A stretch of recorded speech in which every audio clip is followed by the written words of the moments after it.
பணத்தின் அளிப்பை கட்டுப்படுத்த இந்திய ரிசர்வ் வங்கியால் மேற்கொள்ளப்படும் கருவிகளே ரெப்போ விகிதம் மற்றும் மீள் ரெப்போ விகிதம் எனப்படும். ரெப்போ விகிதம் எப்பொழுதும் மீள் ரெப்போ விகிதத்தை விட அதிகமாக இருக்கும். இது ரொம்ப முக்கியம், பார்த்துங்க.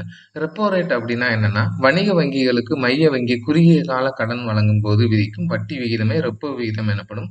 இவ்வங்கிகளுக்கு நிதி பற்றாக்குறை ஏற்படும் போது அவைகள் பத்திரங்களை ஈடாக வைத்து இந்திய ரிசர்வ் வங்கியில் கடன்களை பெறும்.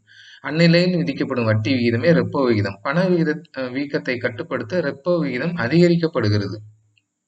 மீள் ரெப்போ விகிதம், ரிவர்ஸ் ரெப்போ ரேட். வணிக வங்கிகளிடம் இருந்து வாங்கும் கடனுக்காக இந்திய ரிசர்வ் வங்கி கொடுக்க விரும்பும் வட்டி விகிதமே மீள் ரெப்போ விகிதம் எனப்படும்.